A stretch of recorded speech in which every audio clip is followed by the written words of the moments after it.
শেখ হাসিনার পতনের সাথে খুব গুরুত্বপূর্ণভাবে যে বিষয়টা জড়িত ছিল বলে আমি বিশ্বাস করি সেটা হচ্ছে অর্থনীতির সংকট।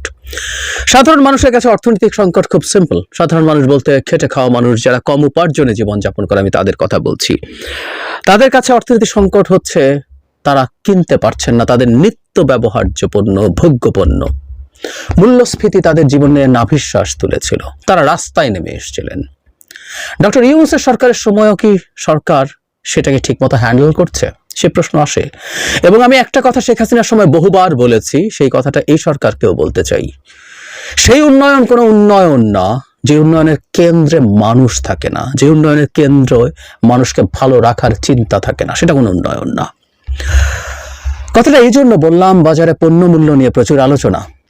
যে মুহূর্তে এই ভিডিও করছি, গত কয়েকদিন থেকে আলুর কেজি 70 টাকা বা তার বেশি ছাড়িয়ে গেছে। মোটা চালেছে আলুর দাম এখন বেশি। সিন্ডিকেটের আলাপ আছে। কিছুদিন আগে ডিমের দাম হয়েছিল সেই রকম অকল্পনীয় রকম বেড়ে গিয়েছিল। অন্যান্য ভোগ্য পণ্যেরও দাম, তেলের দাম, ভোজ্য তেলের কথা বলছি, দাম বাড়ছেই। চালের দাম বাড়ছে, গমের দাম, আটার দাম বাড়ছে, সব কিছু বাড়ছে। কিছু কিছু সবজি, শীতের সবজি আসার কারণে কিছু সবজির দাম কমার দিকে। কিন্তু প্রশ্ন হচ্ছে সরকারকে এগুলো ঠিকঠাক মতো হ্যান্ডেল করছে? অনেকেই প্রশ্ন করছেন, ফেসবুকে করছেন, এমনকি টিভি টক শোতে অনেক অ্যাঙ্কার আমাকে এই প্রশ্ন করেন যে তারা মানে সিন্ডিকেটের যে এত আলাপ, সিন্ডিকেট সবকিছু নিয়ন্ত্রণ করেছে, মানুষের নাগাল থেকে পণ্য মূল্য সরিয়ে নিয়েছে, সেটায় সরকার কি করতে পারছে? আমি একমত। সোকল্ড সিন্ডিকেট যেটা আমরা বলি, সেটাই আসলে বড় সংকটের মূল ছিল। নিত্য ব্যবহার্য যে পণ্য, ভোগ্য পণ্য, সেগুলোর ব্যবহার মানুষ চাইলে খুব কমাতে পারে না। ফলে ওগুলোতে আপনি যদি একটা সিন্ডিকেট তৈরি করতে পারেন, সেটা থেকে আপনি বাজার থেকে অকল্পনীয় পরিমাণ টাকা তুলে নিতে পারেন। 1-2 টাকা, 3 টাকা, 5 টাকা বাড়লেই দেখা যায় অঙ্কটা বিরাট। ডিমের দাম 1 টাকা যদি বাড়ে, সারা দেশে দিনে 4.5 কোটি ডিম লাগে, তাহলে 4.5 কোটি টাকা প্রতিদিন। 1 মাস যদি আপনি 1 টাকা বাড়িয়ে রাখতে পারেন, তাহলে হিসেব করে দেখেন 120 কোটি টাকা বাজার থেকে তুলে নেওয়া যায়, 120-এর বেশি। তাহলে আমরা বুঝতেই পারি যে কিভাবে এই কাজগুলো হয়। এখন সরকার সিন্ডিকেট ভেঙে দিতে পারেনি কেন, বা সরকারের সাথে আমাদের এটা এক্সপেক্ট করা উচিত কিনা, সেটা একটু বলা দরকার। আমি সরকারকে এই জায়গায় একটু ছাড় দিতে চাই। আমরা হয়তো ইমোশনালি অনেক কথা বলে ফেলি, কিন্তু অর্থনীতি ঠিক ইমোশন দিয়ে চলে না। অর্থনীতিতে ট্রু এফেক্ট পেতে হলে অর্থনৈতিক ব্যবস্থাপনা ঠিক করতে হয়। শেখ হাসিনা অর্থনীতির যে সিস্টেম তৈরি করে গেছেন, এটা 3 মাসেই সরকার পাল্টে ফেলতে পারবে বলে আমি বিশ্বাস করি না, এবং এজন্য আমি তাকে ব্লেমও করি না। যেহেতু অর্থনীতি কিছু বেসিক, অ্যাটলিস্ট আমি জানি আপনাদের অনেকের মনে থাকার কথা, আমার এই চ্যানেলের শুরুর দিকে আমি দীর্ঘ সময় অর্থনীতির অনেক ইস্যু নিয়ে কথা বলেছি, কারণ ওই সময় বাংলাদেশের ডলারের ক্রাইসিস শুরু হলো এবং আমাদের ইনফ্লেশন সহ নানান সংকট শুরু তখন। যাই হোক, কেন সম্ভব না সেটা একটু বলে আমি আসলে সরকার যেটা করতে পারতো এবং যে কারণে আমি সরকারকে খুবই দায়ী করি সেটা বলবো। অর্থনীতির ভাষায় যে সিন্ডিকেট বলি, এটাকে আসলে অলিগোপলি বলে। মানে একটা বাজারে যদি কোনো কিছু একজন অপারেটরই বিক্রি করে, একজন সেলারই বিক্রি করে, সেটাকে মনোপলি বলে। যেমন ধরুন বিদ্যুতে সরকারের মনোপলি আছে। সরকার আপনার কাছে বিদ্যুৎ বিক্রি করে, কেউ আপনার কাছে আর বিদ্যুৎ বিক্রি করতে পারে না, সো সরকারের মনোপলি আছে। এটাতে তেল, জ্বালানি তেলের কথা বলছি। এরকম কিছু কিছু জায়গায় সরকারের মনোপলি আছে। আর অলিগোপলি হচ্ছে যখন কয়েকটা, 4টা 5টা সর্বোচ্চ 6টা এরকম কোম্পানি মিলে কোনো একটা কিছুর সরবরাহ নিয়ন্ত্রণ করে, তারাই সেটা প্রডিউস করে, তারাই বিক্রি করে। যেমন ধরুন ভোজ্য তেল, চিনি, এগুলো 4, 5টা 6টা সর্বোচ্চ কোম্পানি ইম্পোর্ট করে, পরিশোধন করে, বাজারজাত করে। ডিমের ক্ষেত্রেও তাই। ডিমের পোলট্রি ফিড, প্রচুর খামার আমরা দেখি, কিন্তু এটার বেসিক কতগুলো জিনিস: পোলট্রি ফিড, মুরগির ঔষধ, তারপরে একদিনের যে বাচ্চা, সেটা ব্রয়লার হোক বা লেয়ার হোক, সেগুলো অল্প কয়েকটা কোম্পানির হাতে বিরাট মার্কেট শেয়ার আছে। সো রাতারাতি আসলে এগুলো পাল্টে ফেলা কঠিন। আপনি চাপ দিতে পারেন, কাউকে চাপ দিলে বরং উল্টো হওয়ার সম্ভাবনা থাকে। কোনো একটা বড় অপারেটরের সব বড়ই হয়, তারা যদি তাদের ব্যবসা বন্ধ করে দেয় বা ব্যবসা কমিয়ে দেয়, তাহলে দেখা যাবে পণ্য সরবরাহেই সংকট তৈরি হয়, ফলে জিনিসপত্রের দাম আরও বেড়ে যেতে পারে। তাই মাঝে মাঝে পপুলিস্ট কথা শোনা যায়, হুমকি দিচ্ছি, এটা করা যাবে না, সেটা করা যাবে না। এটা খুব বেশি কার্যকরী উপায় নয়। আমরা তো রীতিমতো একজন উপদেষ্টাকে দেখেছিলাম বিশেষ ক্ষমতা এনে গ্রেফতারের কথা বলেছেন। গ্রেফতার করে যদি মনে করা যায় যে সিন্ডিকেট ভেঙে দেওয়া যাবে, ওনারা একেবারে ভুল পথে আছেন। এটা একটু মধ্য এবং দীর্ঘমেয়াদে সরকারকে কাজ করতে হবে, এবং আমি জানি না, কিন্তু আমি ভাবতে চাই যে সরকার এটা কাজ করতে শুরু করেছেন। আসলে অলিগোপলি বা সিন্ডিকেট ভাঙার উপায় হচ্ছে বাজারে আরো অনেক বেশি অপারেটর নিয়ে আসা, আরো অনেক ব্যবসায়ীকে ডেকে নিয়ে আসা, যারা একই ধরনের সার্ভিস দেবেন। তার জন্য প্রয়োজনে সরকার সহজ শর্তে ঋণ দেবেন তাদেরকে। এরকম যখন অপারেটর বাড়তে থাকে, প্রতিযোগিতা বাড়তে থাকে, তখন এই অলিগোপলি করা যায় না। এবং আমাদের একটা প্রতিযোগিতা কমিশন আইন আছে, প্রতিযোগিতা কমিশন আছে, তারাও ধাপে ধাপে ধাপে ধাপে কিছু ব্যবস্থা নিতে শুরু করলে মধ্য এবং দীর্ঘমেয়াদে এটা সম্ভব। সো 3 মাসের মধ্যে রাতারাতি এটা বন্ধ করে পণ্যমূল্য কমিয়ে ফেলা কঠিন হবে, প্রায় অসম্ভব।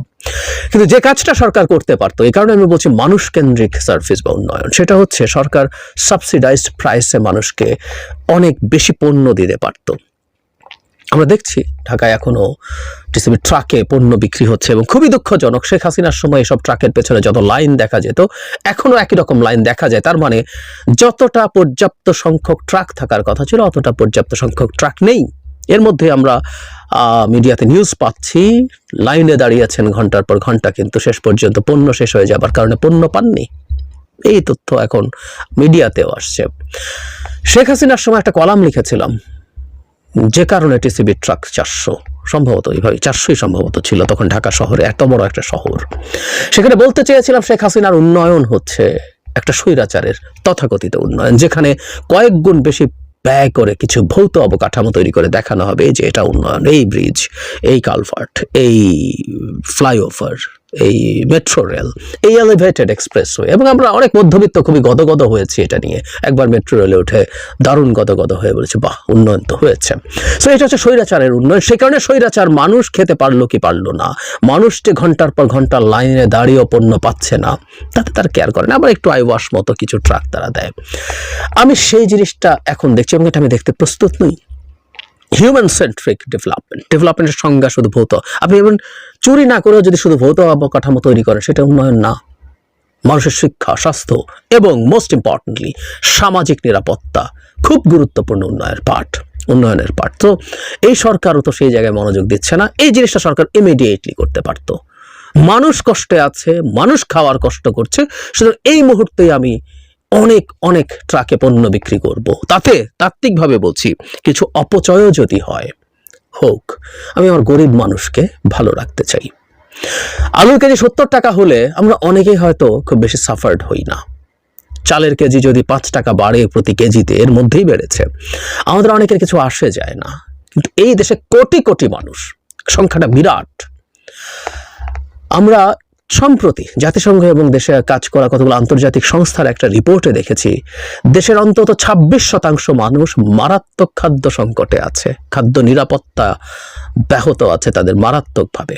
26% মানে 4 কোটির বেশি মানুষ, 4.5 থেকে 5 কোটিও হতে পারে, অন্তত 4.5 কোটি মানুষ তীব্র খাদ্য সংকটে আছে। এই তথ্য আমাদের সামনে আছে। সেটাকে সামনে রেখে সরকার কি করছে তাহলে? ফলে সরকারকে দেখাতে হবে এই সরকারটা শেখ হাসিনার মতো সরকার নয়। অনেক ক্ষেত্রে তারা সেটা প্রমাণ করেছেন।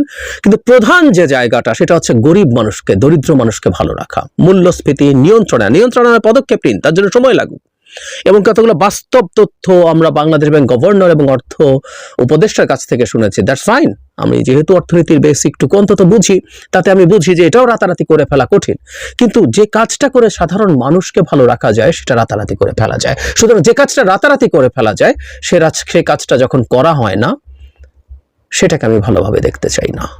সেই কাজটা সরকারের করে দেখাতে হবে এবং তাদের প্রমাণ করতে হবে সরকারের যাবতীয় চিন্তা, যাবতীয় পরিকল্পনার কেন্দ্রে হচ্ছে মানুষ। মানুষ খারাপ আছে, মানুষ না খেয়ে আছে, মানুষ আধপেটা খেয়ে আছে।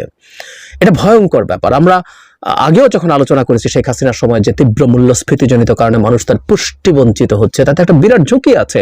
অলরেডি সেই সময়টা 3-4 বছর হয়ে গেছে।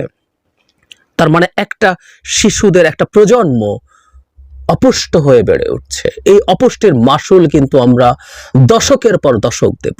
এরা যখন অ্যাডাল্ট হবে, তার অপুষ্টিজনিত কারণে তাদের কর্মক্ষমতা কম হবে, তারা বেশি রোগে আক্রান্ত হবে। এরকম নানান সমস্যা আছে যেটা লং রানে আমাদের জিডিপি গ্রোথের ওপরও বিরাট প্রভাব ফেলবে এবং এটা বহু বছরের প্রভাব। এই সরকারকে এগুলো ভাবতে হবে। ভবিষ্যৎ সরকার তো বটেই, এই সরকার অন্তত যতদিন ক্ষমতায় আছে। এবং আমি প্রায় একটা কথা বলি, এই সরকারের একটা বিরাট দায়িত্ব হচ্ছে এমন একটা বেঞ্চমার্ক তৈরি করা এমন একটা স্ট্যান্ডার্ড তৈরি করা, যে স্ট্যান্ডার্ড ভবিষ্যতে কোনো নির্বাচিত সরকার আসলেও যাতে মেনে চলার জন্য চাপ তৈরি হয়। ফলে এই সরকার যদি পারতো টিসিবির ট্রাক এমন পরিমাণে দেয়া যেখানে মানুষ প্রচুর পণ্য পাচ্ছে এবং সহজে পণ্য পাচ্ছে, সেটা ভবিষ্যতে যে সরকার ক্ষমতায় আসুক তার ইচ্ছে না হলেও তার উপরে চাপ তৈরি হয়ে কারণ মানুষ আলাপ করতো যে আগের ডক্টর ইউনূসের সরকার তো এটা এভাবে করেছিল। আমি সন্দিহান যে তারা কিছু কিছু ক্ষেত্রে বা অনেক ক্ষেত্রেই এই ধরনের স্ট্যান্ডার্ড